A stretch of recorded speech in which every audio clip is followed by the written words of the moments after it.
बिस्मिल्लाहिर्रहमानिर्रहीम। अस्सलाम वालेकुम। शेख फूड देसी किचन व्लॉग में आप सबका वेलकम। उम्मीद करते हैं कि आप सब खैरियत से होंगे। आज मैं आपके साथ रेसिपी शेयर करने जा रही हूँ। बहुत ही मज़ेदार हैदराबादी दम बिरयानी की रेसिपी है, जिसको हम आज घर में तैयार करें और 1 kg की ये रेसिपी और बहुत ही झटपट बन जाती है। तो करते हैं रेसिपी को शुरू। बिस्मिल्लाहिर्रहमानिर्रहीम। सबसे पहले अब हमने यहाँ पे एक खुला बर्तन लिया है, उसमें हमने 3 अदद बड़े साइज के प्याज कटे हुए वो शामिल कर देने हैं और 2 चम्मच हमने इसमें घी के शामिल कर देने हैं। और प्याज को हमने मीडियम फ्लेम पे रख देना है और इसको हमने ब्राउन कर लेना है। दूसरी साइड पे हमने 4 खाने के चम्मच दही लिया, उसमें हम एक बिरयानी मसाले का पैकेट शामिल कर देंगे।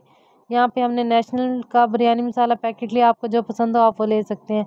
उसके बाद हम यहाँ पे 1 चम्मच इसमें नमक का शामिल कर देंगे, आधा चम्मच यहाँ पे हम हल्दी पाउडर शामिल कर देंगे, 1 चम्मच पिसा हुआ धनिया और 2 चम्मच इसमें हम लाल मिर्च पाउडर के शामिल कर देंगे और इनको हम अच्छी तरह से मिक्स कर लेंगे। मिक्स करने के बाद हम इनको एक साइड पे रख देंगे। दूसरी साइड पे प्याज अच्छी तरह से ब्राउन हो चुके थे, उसके बाद फिर हम इसमें चिकन शामिल कर देंगे, जो हमने ½ kg लिया है।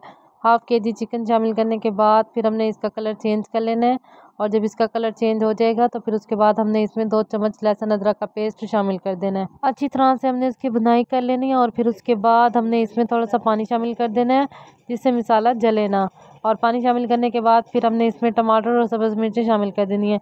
यहाँ पे हमने 4 अदद टमाटर लिए थे, जिनको हमने काट लिया था और 6 से 7 अदद हमने यहाँ पे सब्ज़ मिर्चें लिए हैं, वो हमने इसमें शामिल कर दिया। उसके बाद जो हमने दही के अंदर मसाला बना के रख दिया था वो हम इसमें शामिल कर देंगे और शामिल करने के बाद फिर हमने इसको दम पे लगा देना है। कम से कम भी हमने इसको 20 मिनट का दम देना। उसके बाद आप यहाँ पे देख सकते हैं किस तरह से माशाल्लाह से तकरीबन काफ़ी हद तक इसका पानी खुश्क हो चुका है और टमाटर भी अच्छी तरह से गल चुके हैं और मसाला भी।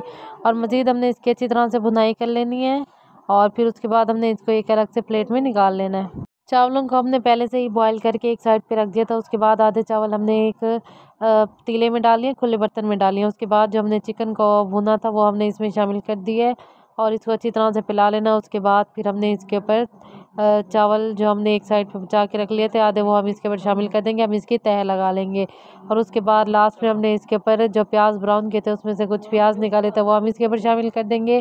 थोड़ी सी सब्ज़ मिर्ची शामिल कर देंगे बारीक कटी हुई और उसके बाद फिर हम इसमें सब्ज़ धनिया शामिल कर देंगे। और सब्ज़ धनिया शामिल करने के बाद हमने यहाँ पे फूड कलर लिया है, रेड फूड कलर, वो हमने इसके ऊपर शामिल कर दिया है। और फूड कलर शामिल करने के बाद फिर हमने इसको कम से कम भी 20 से 25 मिनट का दम लगा देना है। यहाँ पे माशाल्लाह से दम खुल चुका है और फिर आप इसके फाइनल लुक देख लें कितनी ही ज़बरदस्त। हम इसका दम खोलेंगे और बिल्कुल हल्के हाथों से इसको हिलाएंगे ताकि चावल टूटे ना। फिर उसके बाद हम इसको एक प्लेट में डाल लेंगे। अगर आपको वीडियो पसंद आए तो चैनल को ज़रूर सब्सक्राइब कीजिएगा, एक प्यारा सा कमेंट कर दीजिएगा, वीडियो को लाइक कर दीजिएगा, शेयर कर दीजिएगा। इंशाल्लाह कल मिलेंगे एक नए व्लॉग में एक नई रेसिपी के साथ। अल्लाह हाफिज़।